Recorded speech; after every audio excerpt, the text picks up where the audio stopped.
안녕하십니까. 오늘은 며칠 있으면 다가오는 부처님 열반제일에 대해서 설명을 좀 드려볼까 합니다.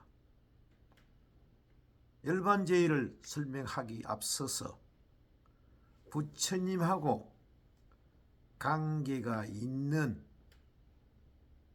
기념일은 몇 개가 되는가?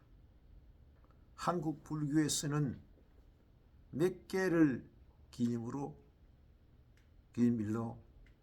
지정했는가? 대해서 설명을 해볼까 합니다. 한국 불교에서는 이 날을 4개가 된다. 그래가지고 부처님 사대명절 이런 용어를 쓰더라고요. 이게 뭐 적당한 용어인지 그거는 모르겠습니다만은 아무튼 그런 용어를 쓰고 있어요. 그럼 4대 명절은 뭘 말하느냐 할 것 같으면은 뭐니 해도 부처님이라는 서가모니라는 부처님이 출생하신 날이 제일 중요하실 것 아닙니까? 중요한 것 아닙니까? 그죠? 그래서 부처님이 출생하신 날 탄신일이 4월 초 8일입니다. 그래서 혹시 사람들이 이걸 딱 줄여서 4월 초 8일이래요. 그렇게 부르기도 합니다. 그러나 원래 공식 명칭은 부처님 오신 날이 공식 명칭입니다. 그 다음에는 서가모니 부처님이 평범하게 살다 가셨다면은 우리가 이렇게 모실 이유도 없죠. 그런데 부처님이 불사의 길, 태어난 사람에는 늙어야 되고 늙으면은 병들어야 되고 병들면은 죽어야 된다 하는 근본 고통인 생로병사를 해결하고자 벗어나고자 출가를 감행합니다. 그 날이 우리는 부처님 출가 제일이다 그래요. 그래 부처님 출가 제일도 또 그게 초 8일입니다. 그는 2월 초 8일 날이 부처님 출가 제일입니다. 그런데 출가를 했으면은 과연 그 부처님이 자기가 자신이 목적으로 했던 늙고 병들고 죽는 죽음의 길을 벗어나서 영원히 살 수 있는 길을 정득했는가? 그게 중요한 거 아닙니까? 그죠? 그래서 부처님이 그걸 극복하고 불사의 길을 극복하고 불사의 길을 깨달은 날을 우리는 부처님 성도제일이다 이래요. 그래 성도제일은 12월 초 8일 날 섣달 초 8일 날이 부처님 성도제일 부처님이 대신 날이기도 합니다. 무엇이 있어요? 앞에 말씀드린 부처님 탄신일, 부처님 출가제일, 부처님 성도제일이 모두가 다 여드렛 날이지, 그죠? 초 여드렛 날. 요거는 왜 그러냐 할 것 같으면은 인도의 고대 달력들을 볼 것 같으면은 24개월 1년이 24개 달로 이루어졌어요. 그래서 우리 같으면은 음력달을 가만히 보면서도 1월 초하루부터 보름까지 또 16세부터 말일까지 이렇게 한 달, 두 달로 나누어서 그 이제 세월을 쉬고 카운트를 하고 있었어요. 그래서 이제 달이 생겨나서 마늘이 들은 보름까지를 100월이다. 100월. 또 이제 16세부터 금음날까지 달이 점점 적어지는 사그라드는 날을 허골이다. 이렇게 여기면서 모든 좋은 일들은 100월들이 다 이루어지고 또 모든 안 좋은 일들은 허월들에 이루어진다. 이런 속설이 있어요.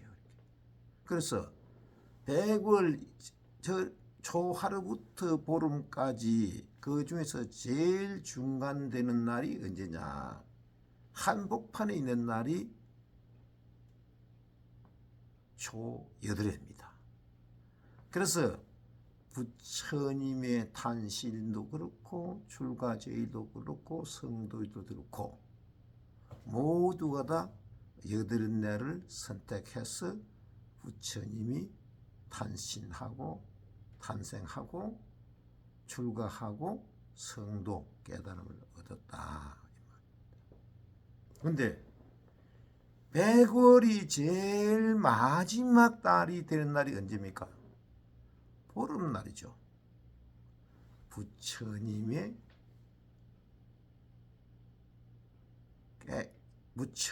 생애를 마감한 열반제일이 바로 보름날입니다. 달이 마늘이 되었다가 싹 사그라지는 날, 그 날을 보름날로 선택했어요. 돌아가신 날은 보름날을 선택해서 돌아가셨어요. 그 날이 언제냐? 이음력으로 2월 보름, 내일 모레가 바로 부처님 열반제일입니다. 열반에는요, 이게 열반에는 남음이 있는 열반이 있고 남음이 없는 열반이 있어요. 그 남음이 있는 열반은 유여열반이다 그러기도 하고, 남음이 없는 열반은 무여열반이다 이렇게 늘 분류를 하고 있어요. 요즘 좀 시끄러운 게 많죠, 그죠? 어떤 스님이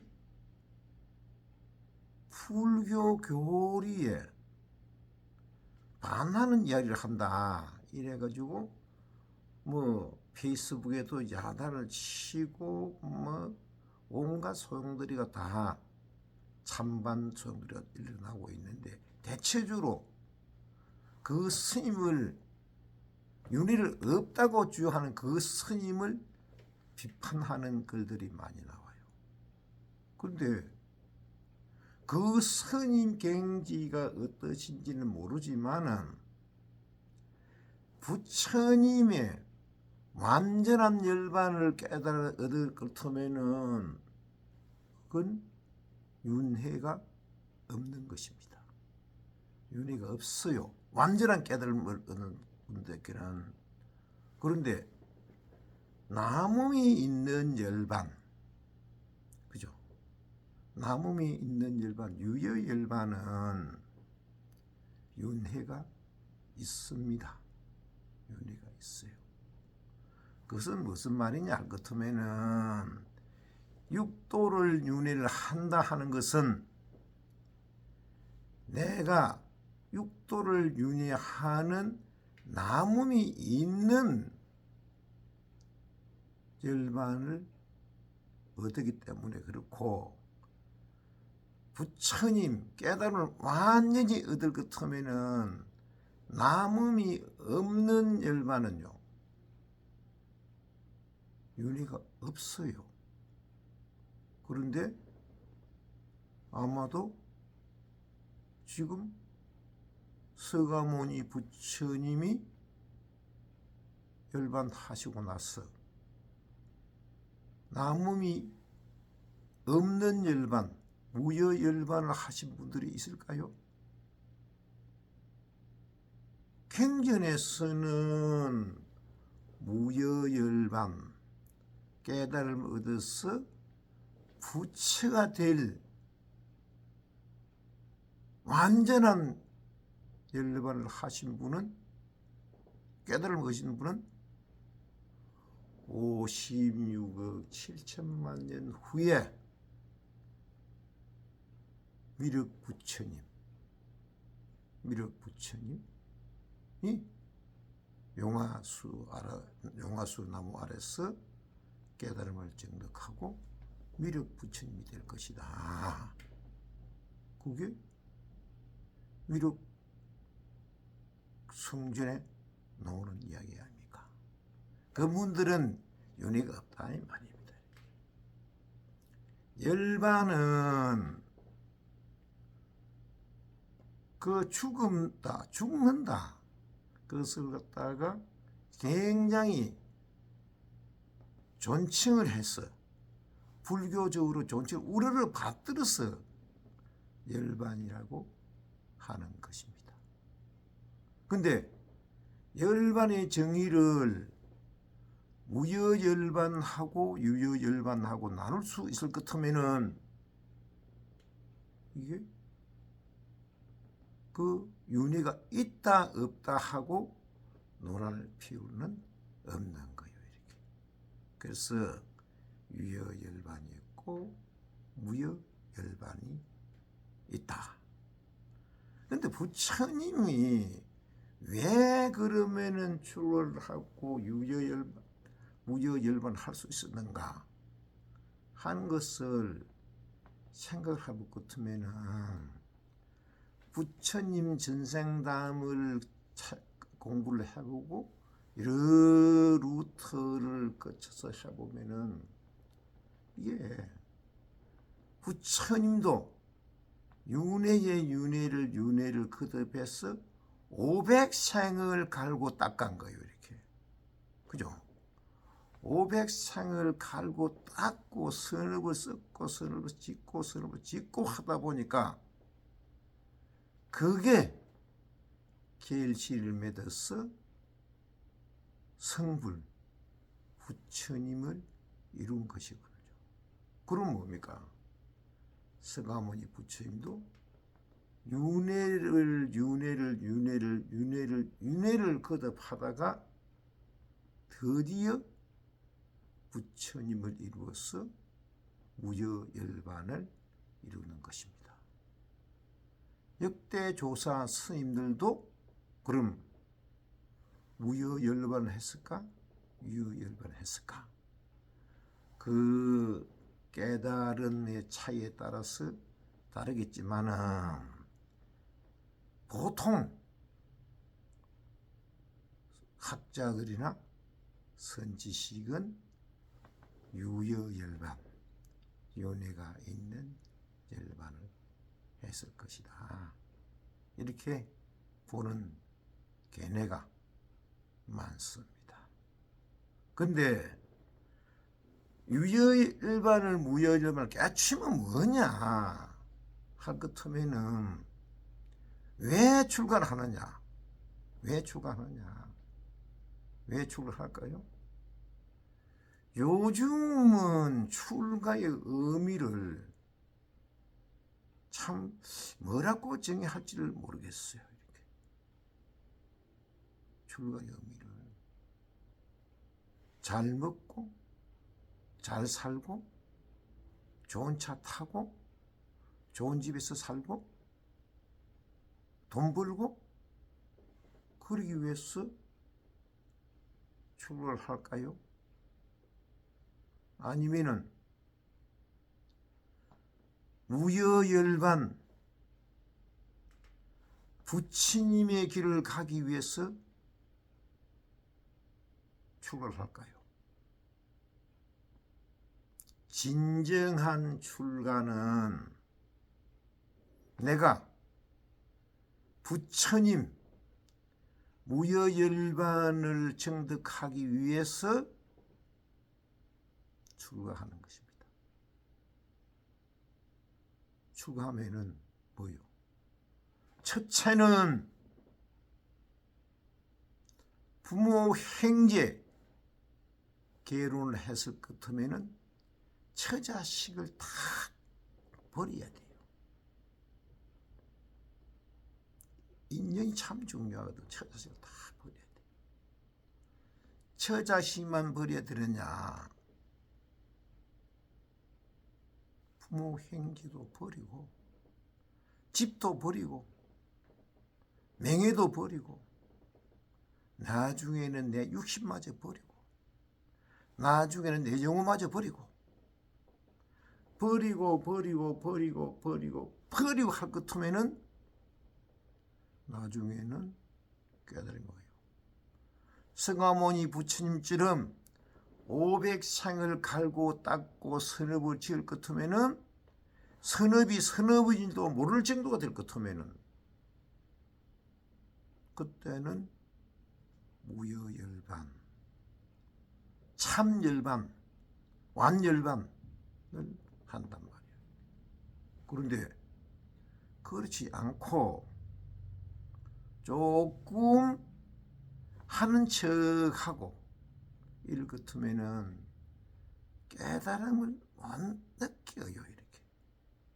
그걸 법화경에서는 뭐라고 이야기합니까? 예? 정상만. 깨달음을 얻지 못하고서도 깨달은 척하는 그런 수행자를 정상만으로 한다. 대부분 잘못하면 그렇게 빠져요.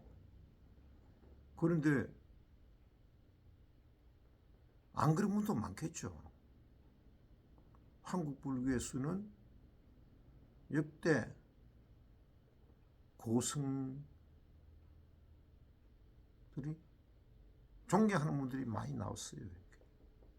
근데 요즘은 더 많잖아요. 그죠? 차츰 타층 깨달아두고 몰려 다니는 분들이 뭐 우중수처럼 소리가 나고 있어요. 참 열반제일에 한 번쯤 생각해 볼 문제입니다. 그러니까 이런 문제들이 비단 근래에 들어서 이런 문제들이 발생한 것은 아닌가 봐요. 옛날에 신라시대에 원칙 스님이 쓰던 책에 볼 것 같으면은 출가에는 심출가가 있고 행출가가 있다. 그거는 재가나 출가나 관계없이 마음에서 우러나는 부처님의 길을 걸어가는 출가는 심출가다. 심출가. 이 심출가를 통해서 무여열반, 아무 의미 없는 열반을 정득할 수가 있고, 괜히 행식적으로 머리만 깎고 먹물 옷만 입고 행식적으로 출가하는 행출가가 있는데 행출가는 완전한 열반을 정득하지 못한다. 원측 스님이 그런 말씀을 써놨어요. 이렇게. 그러니까 신라 시대에도 출가가 문제가 되었던 것이요. 이렇게. 그래서 어지 아래 출가 제일날 제가 이런 방송을 한번 하려고 그랬는데 시기를 놓쳐버렸고, 또 내일 모레 열반제일에는 꼭 이런 말씀들을, 이런 이야기들을 불자인들에게 말씀드려야 되겠다 생각하면서 법당에 오시는 분들한테는 대면에서 진지하게 재미있게 이야기할 수 있지만 오지 않고 집에서 또 저하고 인연이 없는 분들이라도 출가의 의미를 한 번쯤은 알고, 그죠? 알고 제가에 있는 불자들이라도 부처님을 따르고 실천하고 진정한 불교를 믿는다면 얼마든지 열반을 정득할 수 있다. 열반은 깨달음입니다. 열반은 깨달음을 완성했다는 게 열반이에요. 이렇게. 그래서 다른 성인들은 금년이 서기 2024년이다. 그러면은 예수님이 이 땅에 온 지가 2024년 됐다 이 말입니다. 공자님이 이 땅에 온 지가 580년 됐다. 마호메트가 이 땅에 온 지가, 그런 분들은 다른 성인들의 출생 연도는 다 출생일로 근거로 해서 시작됩니다. 출생 날짜를 알 것 같으면은 태어난 해를 알아야 돼요. 근데 불교는, 부처님은